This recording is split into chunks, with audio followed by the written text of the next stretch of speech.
नमस्कार दोस्तों, स्वागत है आपका सीपी स्मार्ट क्लासेस में। दोस्तों इस वीडियो में एलटी ग्रेड की अपडेट है और टीजीटी पीजीटी की अपडेट है। तो दोस्तों एलटी ग्रेड में आज निदेशालय पर होगा विरोध प्रदर्शन और छात्र निदेशालय पे जाएंगे और जो 15 दिन का समय दिया गया है त्रुटि सुधारने के लिए उसका विरोध करेंगे और जल्द से जल्द जिला आवंटन का कार्यक्रम शुरू करने की बात करेंगे। टीजीटी पीजीटी में इसी तरह कॉलेज आवंटन के बारे में जानकारी है और एक विषय के परिणाम में भारी परिवर्तन होने की उम्मीद है। इंटरव्यू अपडेट है। तो दोस्तों शुरू करते हैं वीडियो। सबसे पहले एलटी ग्रेड की बात कर लेते हैं। तो एलटी जीआईसी के समस्त प्रतियोगी छात्र भाइयों एवं बहनों को बताना चाहता हूं, मोर्चा की तरफ से मैसेज है। 18 जून को लोक सेवा आयोग में एक पत्र द्वारा हिंदी और सामाजिक विज्ञान के अंतिम परिणाम को लेकर 2 सवाल पूछे गए थे, जिसका जवाब लोक सेवा आयोग ने अभी तक नहीं दिया। लोक सेवा आयोग द्वारा लिखित जवाब मिलने के उपरांत प्रतियोगी मोर्चा एक प्रतिनिधिमंडल वरिष्ठ पुलिस अधीक्षक वाराणसी से मिलने जाएगा और उनसे निस्तारित चार्जशीट माननीय सेशन कोर्ट वाराणसी में दाखिल करने का आग्रह करेगा। प्रतियोगी मोर्चा हिंदी और सामाजिक विज्ञान का रिजल्ट तथा 13 विषयों की ज्वाइनिंग को लेकर एक प्रेस कॉन्फ्रेंस करने पर भी विचार कर रहा है, जिसका मुद्दा होगा उत्तर प्रदेश में शिक्षक भर्ती को लेकर सरकार की साजिश।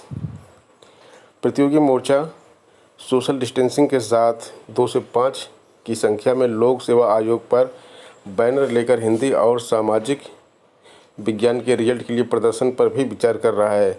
दूसरी बात मैं बताना चाहूँगा कि 13 विषयों की ज्वाइनिंग को लेकर शिक्षा निदेशालय द्वारा 18 जून को एक विज्ञप्ति जारी की गई, जिसमें प्रतियोगी छात्रों के त्रुटि सुधार के लिए 15 दिन का समय दिया गया। इस बात पर प्रतियोगी मोर्चा को सख्त ऐतराज़ है और प्रतियोगी मोर्चा का मानना है कि नियुक्ति के साथ सत्यापन कार्य कराया जाए, वही परंपरा जो पहले चल रही थी उसका निर्वहन किया जाए। एलटीजीआईसी शिक्षक भर्ती में भी यही होना चाहिए।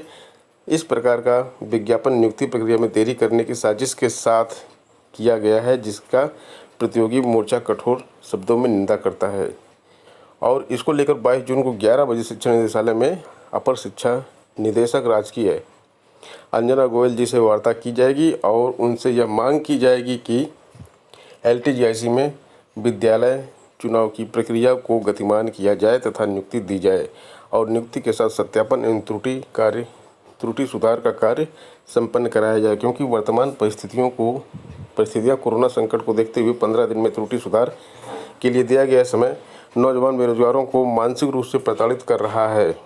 सर्वविदित है कि इस कोरोना महामारी में सभी प्रकार के कार्यालय, चाहे वो बोर्ड ऑफिस हो चाहे वह विश्वविद्यालय हो, सबके कार्य अस्त व्यस्त हैं, जिसके कारण त्रुटि सुधार के कार्य में विलंब होने की संभावना बनी रहेगी। तो ये एलटी ग्रेड के बारे में मैसेज है और ये सारे एक्शन लिए जाने हैं। अब टीजीटी की भी बात कर लेते हैं।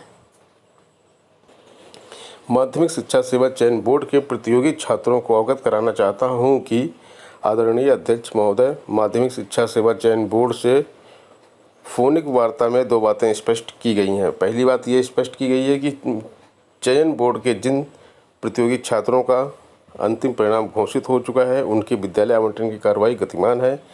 जिन प्रतियोगी छात्रों का आरक्षित वर्ग से अनारक्षित वर्ग में चयन हुआ है उनके लिए इसी माह में संभवतः बुधवार या बृहस्पतिवार से ऑनलाइन आवेदन विद्यालय चुनाव के लिए मांगा जाएगा और जुलाई माह में विद्यालय आवंटित कर दिया जाएगा।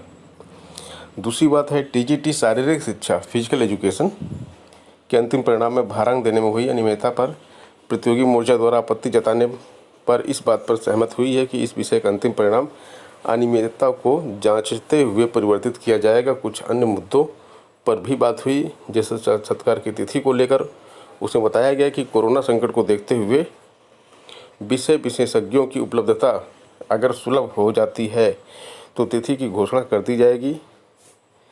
तो ये सारी चीज़ें निकल कर आएँ टीजीटी पीजीटी के लिए और एलटी ग्रेड के लिए। तो दोस्तों कैसी लगी आपको अपडेट और मोर्चा का ये सफल प्रयास?